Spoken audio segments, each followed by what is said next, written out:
welcome to episode 14 of the Barnes on Bama podcast. I'm your host, Owen Barnes, and it's been a little while. I'm back with another episode. I was waiting until the transfer portal and Alabama, kind of solidified what I expect to be maybe the last addition that they're going to be making out of the transfer portal before I shot this episode. Just to give you guys a heads up, I'm shooting this episode today. We'll be releasing it tomorrow, as always. And the way that I'm doing this is I'm going to go through all the transfers for the incoming basketball class. We've got 4 transfers. I was waiting on a big commitment that happened on Sunday. I was pretty sure that he was going to be committing to Alabama, but I was just making sure that that was the case before I released this episode. So going to be releasing this episode, going through the transfers. Want to break down all 4 transfers that they have coming in.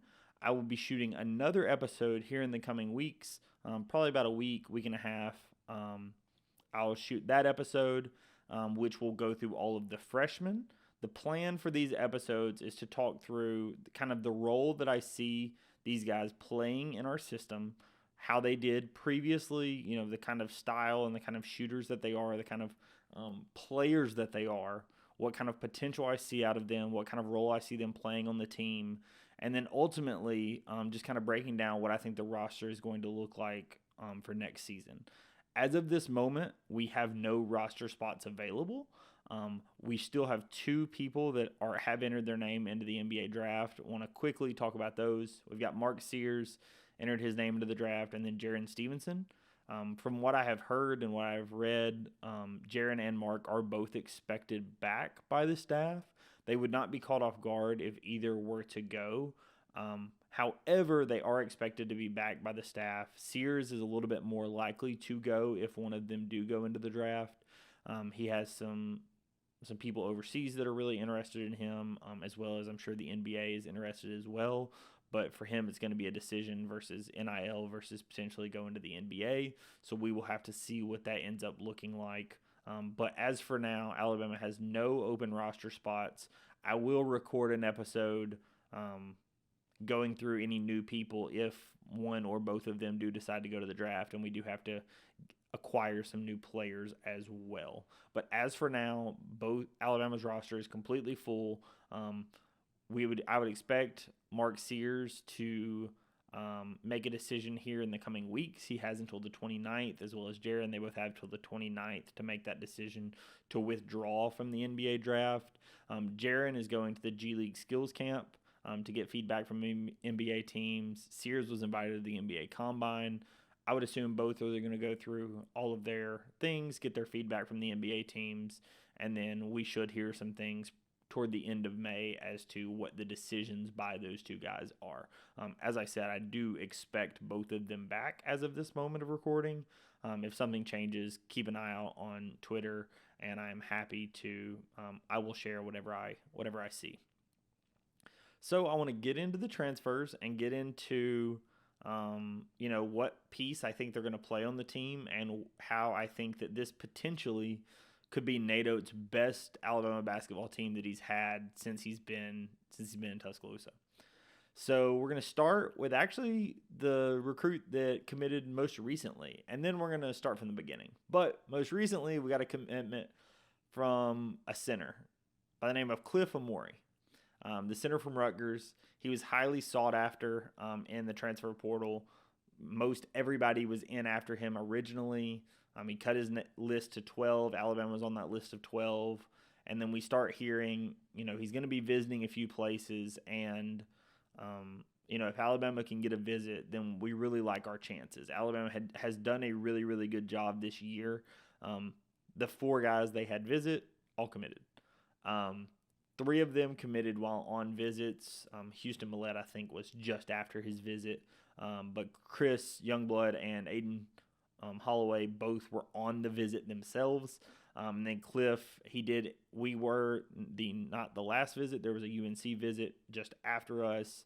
And Aden ends up committing to Alabama. The benefit to this is, first off, Alabama won a recruiting battle where we were not the highest NIL offer. Alabama, it was reported by Joe Tipton, that Cliff had an offer of $2 million on the table that he turned down to come to Alabama. from the numbers that I have heard or have seen, Alabama's offer was somewhere in the 1.4 to 1.5 range.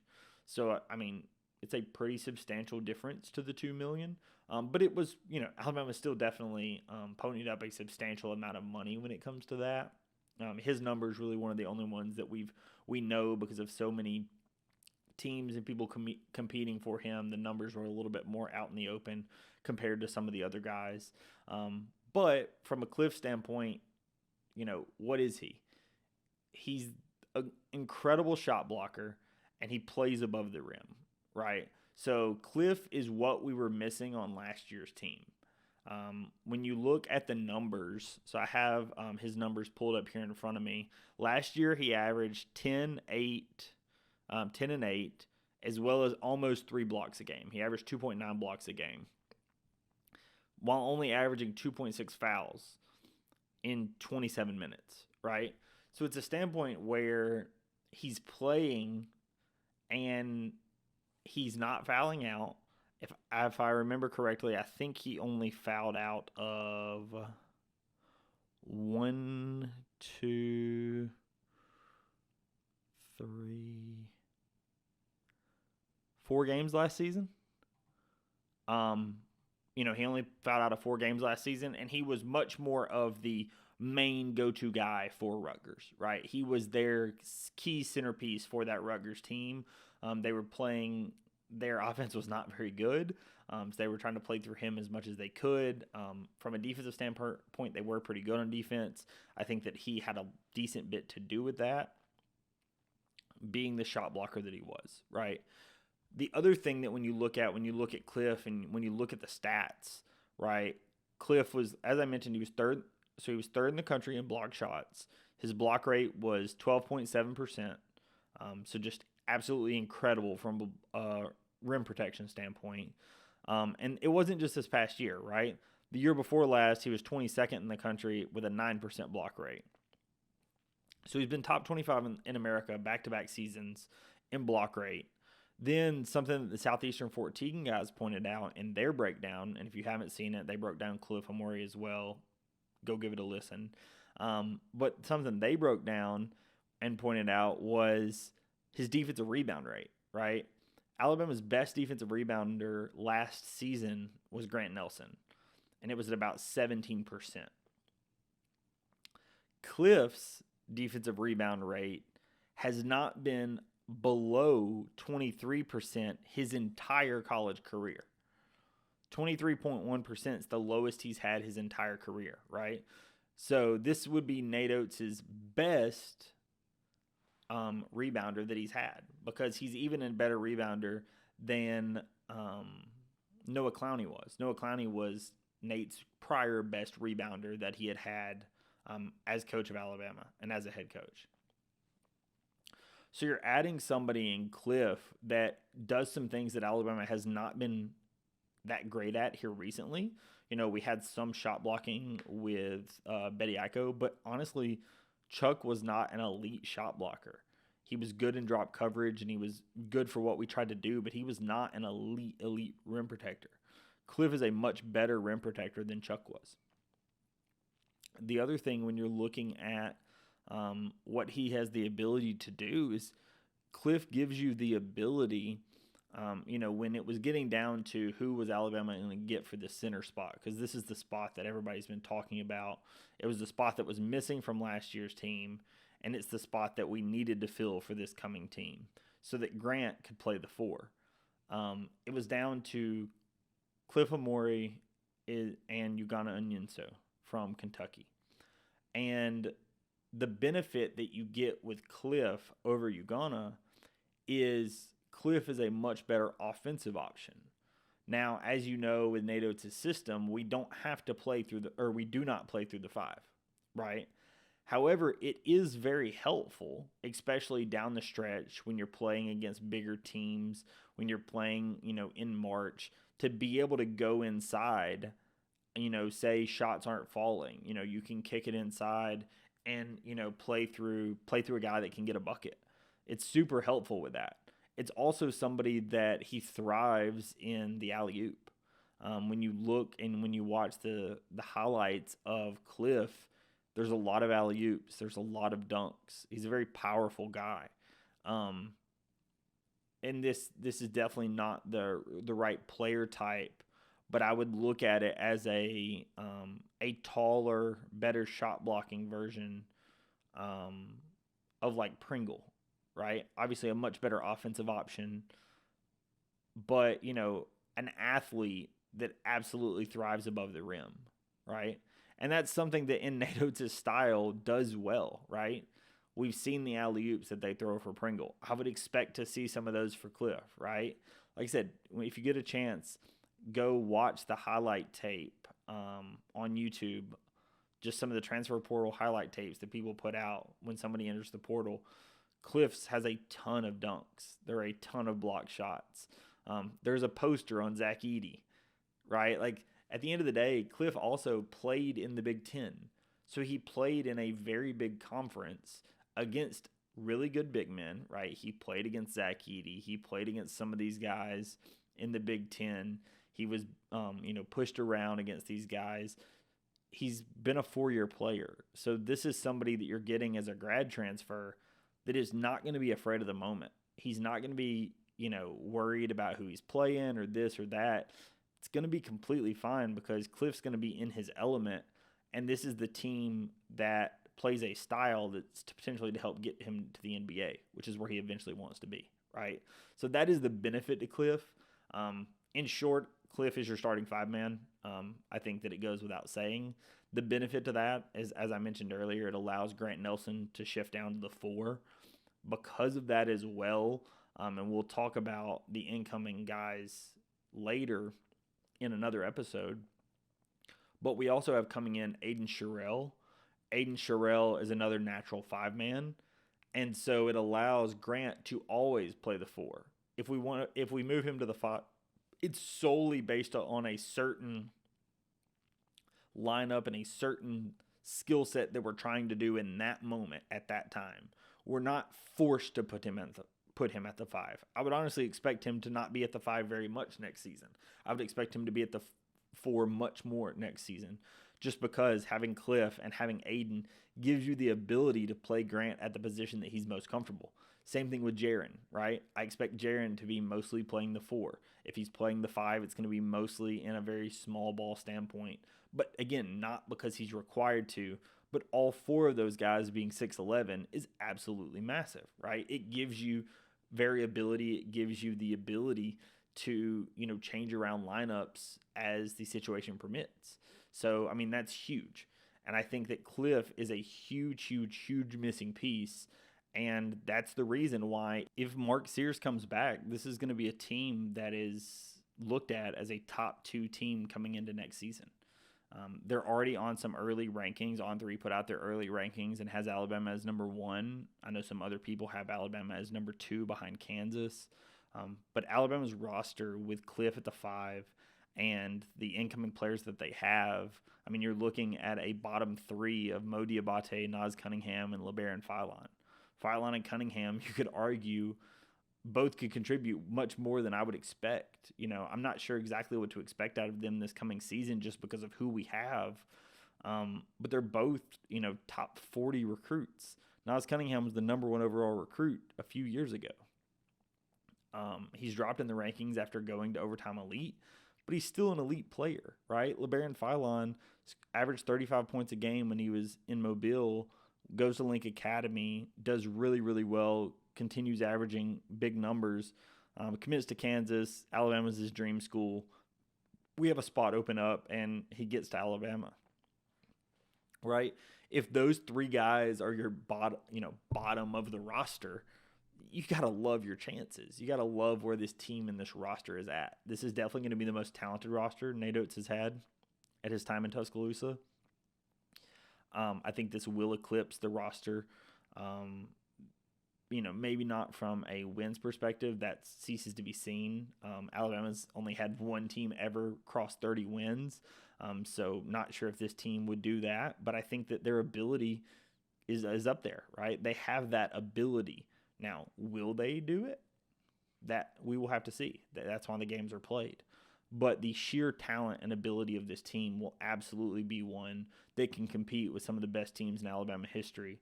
And it would not surprise me if this team was to go down as the best that Alabama basketball has ever had. And, competing for a title is something that will be the expectation this coming season. Now that we've covered Cliff Omoruyi and what the expectations for next year's team are, I want to jump backwards to the first two guys that committed, the two mid-major transfers that Alabama picked up, because I don't think that we should skip over those guys. And then I'm saving potentially the most controversial for last. The two mid-major pickups that Alabama received was Houston Mallette and Chris Youngblood. Houston Mallette, much more of a smaller body size guard wing that is a really, really good shooter that has an elite pull-up and spot-up game. And over the last 3 seasons, he's averaged over 13 points a game. He is shooting 38% 2 years ago, 33%, and then 41% this last season from 3.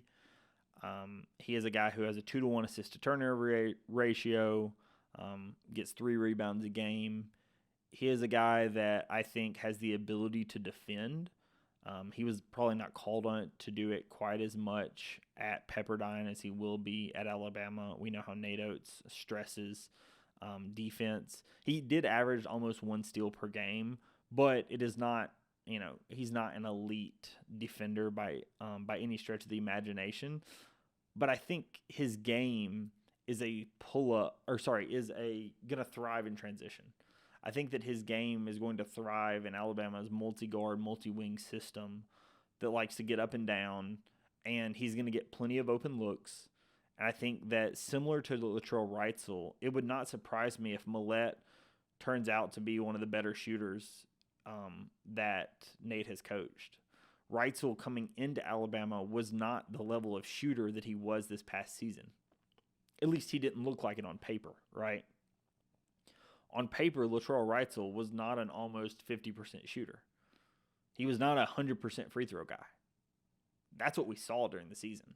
What we saw during the season was a high 40% three-point shooter that every time he released the ball, you thought it was going in. He was 100% from the free throw line throughout the course of the entire season. And he was a guy that we relied on a ton. You saw what happened when he went down with the head injury. It really hurt Alabama because of how much they relied on him to be a backup ball handler in certain situations, and at a minimum to be a guy that knocks down open shots. I think that is a pretty ideal role for what I would think of Houston Mallette. I don't think he's going to be a primary ball handler. I think that if Sears is back, he's going to be that guy. The transfer we're going to talk about here in a minute, Aden, I think he's going to be that guy. I would not expect for Houston to be a primary ball handler, but I would expect for him to be able to handle it if the situation arises and to be able to knock down open shots. That's going to be his goal in this team. 3-and-D, right? Knock down open shots, defend, get rebounds, and just play in the flow of the offense. And I think that he has shown in his abilities at Pepperdine over the last 3 seasons that he can absolutely do that. He's 6'5", 185, so a little bit smaller body type, but 6'5", longer guy, especially to be playing the 2-3. And I think that he will be a really big addition to this team. And like I said, my archetype for how I would expect him to play is something of the Latrell Wrightsell ilk. That's how I would, ideally think that Houston Mallette's going to play. Not expecting them to be carbon copies of each other, but that's who I think the two guys are going to be modeled after. Then, when you go to Chris Youngblood, much different build. Chris Youngblood is 6'4", 218, so just a sturdy guy, really physical guy that is not afraid of contact, plays through plenty of contact, doesn't really get hurt. The Southeastern 14 guys looked it up. He's only missed 1 game in 4 seasons. I mean, he's played 24 games in 2020 during the shortened season, 30 games in 2021. I think that's the season that he missed a single game. 35 games in 2022-23, and then 33 games this last season. He's played 140 games. He has averaged over 12 points all 4 seasons he's played in college basketball. The first 3 seasons he played for Kennesaw State, and then when his coach was hired at South Florida, he followed his coach, went to South Florida with him, and went on to score 15.3 last season. Got, about 2.5 rebounds, 2 assists, and was the co-Conference USA player of this, co-American player of the year. And, just was huge, right? He's originally he was born in Tuscaloosa, so there are some ties back to Alabama that are big. He is a elite three-point shooter as well. He has shot over 40% the last 3 seasons, shooting last season just under 42, right? But he's a much different style guy than Mallette. He's going to be much more physical, play a little bit more around the rim as well, not being able to be pushed off of contact. Again, because he's 6'4", 220, right? He's built like a linebacker, right? This is a guy that is not going to be pushed off the block, is not going to be bullied, and is going to be able to kind of handle whatever the defense throws at him. And I think that having a veteran guard that's played, 140 games of college basketball almost, it's huge, right? Or 130 games of college basketball. It's just huge because you've got a guy that knows what is expected of him. He knows what it takes to succeed in college basketball. He's moved conferences. He's, moved schools. He understands what it takes to assimilate into a new group. He knows what it takes to move into a higher level of competition because when you move from Kennesaw up to South Florida, that's a better level. Those are going to be more difficult guys you're playing against. Now moving into the SEC, it's even more difficult, even, better level, right? But he's already done it. So I think that Chris Youngblood is going to be a huge addition. I think that with his size and physicality, he's going to bring something that I don't think that most of the other guards that Alabama's had in years past have had. When you think of the Jaden Shacklefords or you think of Javon Quinterly or even Rylan, you're not thinking of bigger physical guards that can really, take contact. Sears is pretty good about it, especially, he's built a little bit more solid and plays through contact better. But I think Youngblood is going to give you the best version of that Nate Oates has had while he's been at Alabama. Youngblood is that physical specimen from a size standpoint that I think he's going to be able to give us something that we have not had, and I would expect him to play huge minutes. Like I said, Alabama can absolutely find a spot for a guy that's shooting 40% from 3, 83% from the free throw line, has the ability to average, pretty good rebound numbers. When he was at Kennesaw, he had 5.2, 4.7 rebounds, right? So it is an adept rebounder, but, it is a scorer at heart, right? Alabama absolutely can find a spot for that guy, and I would expect that Youngblood and Mallette both are going to play very key roles in this upcoming season. Now to talk about the most controversial of transfers that Alabama landed. Alabama signed the transfer point guard, former McDonald's All-American from the University of Auburn, Aden Holloway. Holloway was really good last season. He had his ups and downs, as many freshmen do, but you could definitely tell at moments the skill and talent shine through. I think that Nate Oates betting on Aden Holloway is Nate Oates looking at what Aden Holloway was able to do in AAU, what Aden Holloway was able to do at times at Auburn, and saying, I think that I have the ability to turn this guy into a better shooter than his stats showed his season at Auburn. His numbers at Auburn were just 30% from three, 31% from the field, averaged 7 points. But he did have a, 3-to-1 assist to turnover ratio. So an elite assist to turnover ratio, which is awesome with how Alabama likes to play. But the shooting numbers leave some to be desired. When you look at those numbers, I think what Nate Oates is doing is a few things. I think he's looking at a guy that Holloway mentioned in his recruitment and right after he signed with Alabama, that he felt like he wasn't given the freedom to do what he needed to do or wanted to do in Pearl's system. And it is very clear for anybody that follows or pays attention to basketball that Bruce Pearl and Nate Oates have two very different styles on offense. They're very, very different.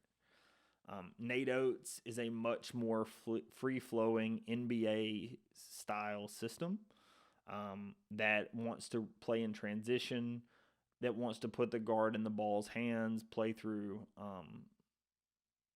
the pick and roll, high ball screens, just wants to play quickly and see if they can penetrate and get open shots.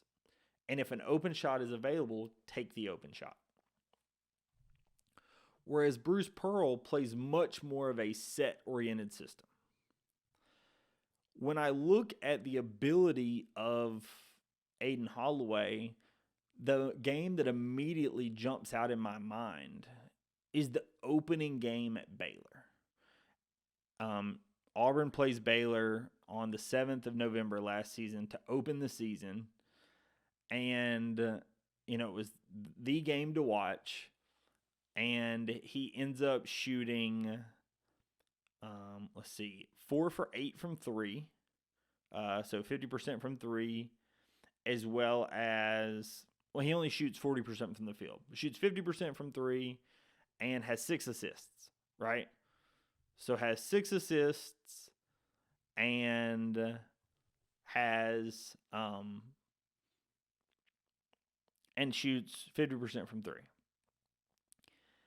And you saw the guy that Auburn recruited. Aden Holloway, during AAU ball, was looked at as one of the better shooters coming out of the AAU circuit. Yet that's not what you saw at Auburn.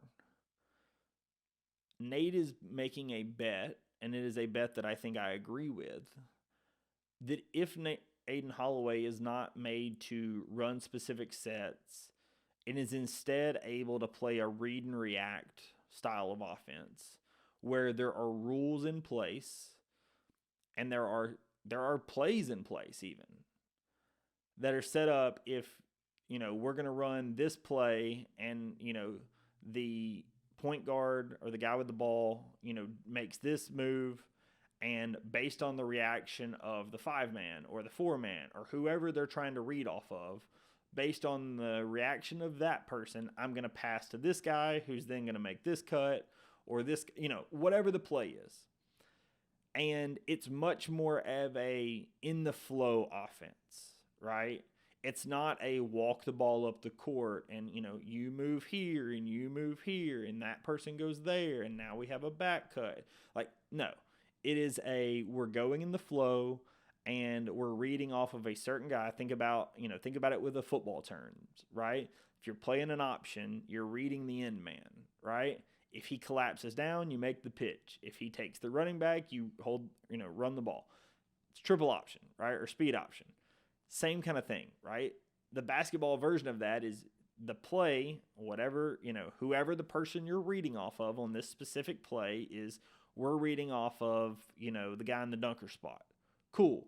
So this guy does this. If the dunker spot follows him, then we're going to do this or we're going to do that, right? Whatever the play ends up being, it just allows the point guard to have a set of rules in mind and then just play basketball, right? They're not trying to tell other people where to be. They're not trying to, control every aspect and every second of the game. They're just playing basketball. And I think that Nate's bet is hey, if I can get him back to playing basketball, I can open up the shooter that showed his ability in college. Right? So I talked about that Baylor game. The next game, they played Southeast Louisiana. He was 3 from 8 from 3. So 37.5%. The next game, he ends up shooting against Notre Dame 4 for 5 from 3, 80%. Later in the season, in December, they play Indiana on Hoops Giving, 5 for 8 for 62%. Plays USC, 57%, right? He has the ability, and you saw early in the season especially, much more early in the season than late in the season, where Aden was taking and making three-point shots. And Aden mentioned that he felt like he was removed a little bit out of the offense as the season went on. And I think that the comments by Bruce Pearl in some of the post-game interviews would echo that. There were comments made by Bruce Pearl, hey, we need some guys to stop taking threes. That specific comment was made. And if I look at the shot chart by Aden, my gut would say it probably was said around the end of February. Or maybe beginning of February. Because after February after the 31st. After January 31st, there was only one game that Aden Holloway took more than 5 threes. Took more than 3 threes, actually. There was only one game he took more than 3 threes. And it was Georgia, and he was 5 for 8. So it was a standpoint where Bruce Pearl was removing the ball out of his shooter's hand. That is something that I can unequivocally say Nate Oates will not do.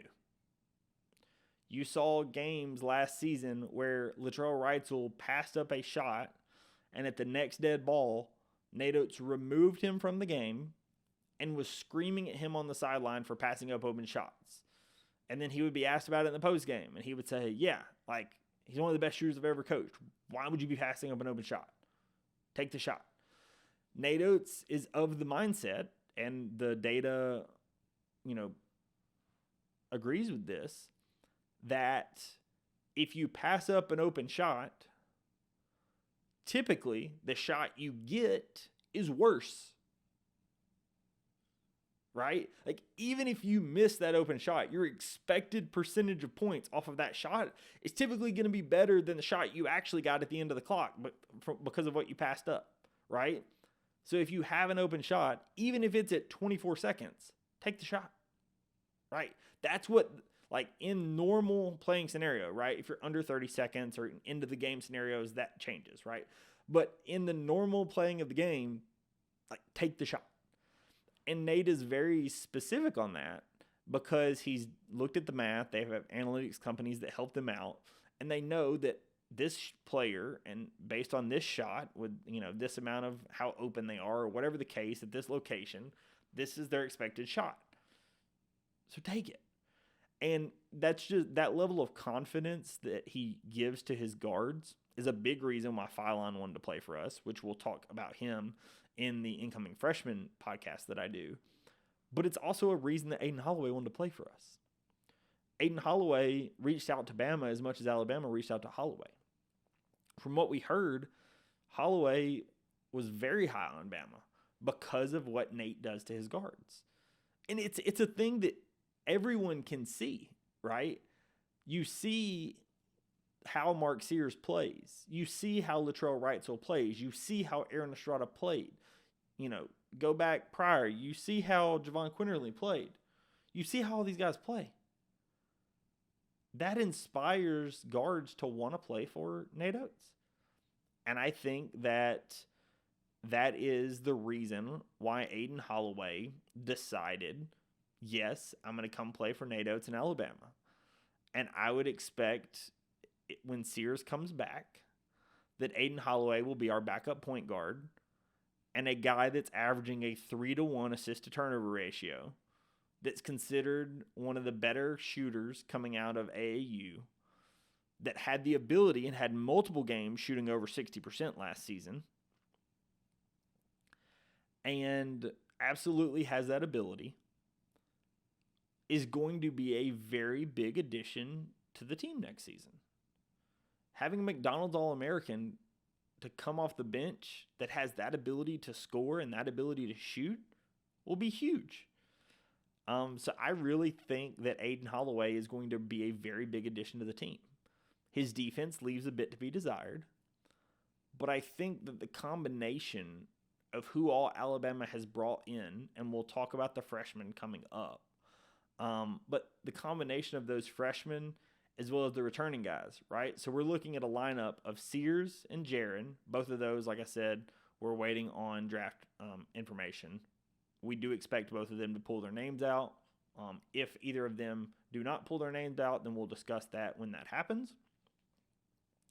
The people that are for sure coming are Reitzel, Nelson, and Mo Diabate. They're all back. Transfers, we have Cliff, Aden, Houston, and Chris. And then freshmen, we've got Aiden Sherrill, Darian Reed, Naz Cunningham, LeBaron Philon. So that's your team. And that team has the ability to win a national title. I would expect the goal of this team to be, my personal expectations are a minimum Sweet 16. We often will talk about, make the tournament, top 4 seed in the SEC. I think it's a very reasonable thought that Alabama could win a double this year, win a conference regular season and conference title.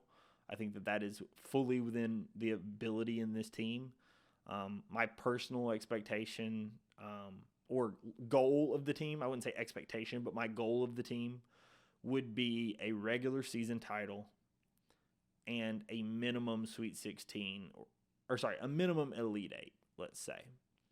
I think that this team has the ability to make the Final Four and compete for it all if everything shakes out how I expect this team to gel together.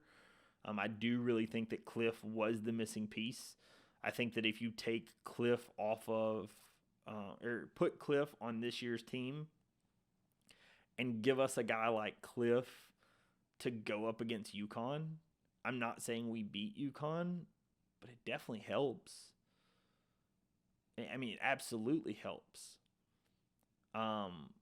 Because Alabama, was punished at times, and UConn just punished you for every little mistake. And I think having a guy that could be an extra rim protector and help cover up some mistakes, because really that's what a good rim protector does, is one guy makes a small mistake and the rim protector helps clean it up.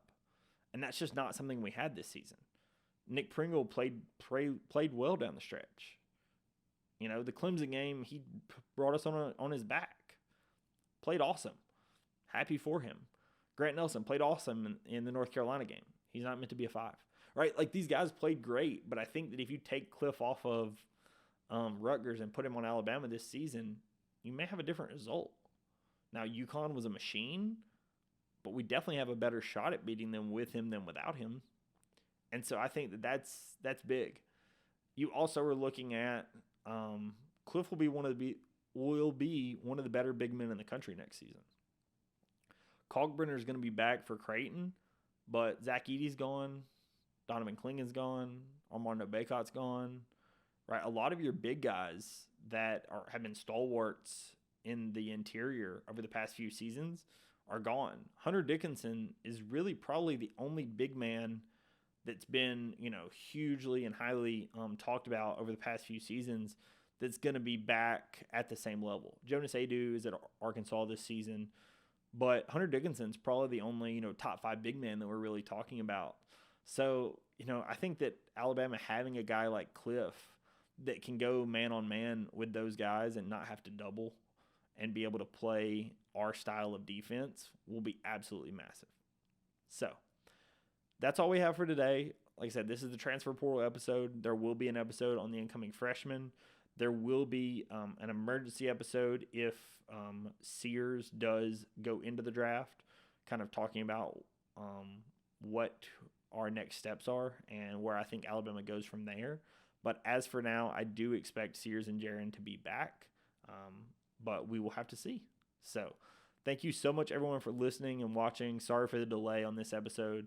I will probably put out some football content, but with it being a bigger team and transfer portal and everything open, closed, otherwise, I was waiting until the end of spring ball and the end of the transfer portal and all of that to kind of clear out before I really start diving into football. Basketball, the roster is set a little faster, so kind of just diving into it for now. I will be talking about some football here coming up, and then we'll be writing articles as well. So stay on the lookout for those as well if you are interested in reading content as well as listening. Thank you so much, everyone, for listening, watching, commenting, and subscribing. And if you have any other questions, please feel free to reach out. I'm happy to answer. And I will see you guys in the next episode. Peace.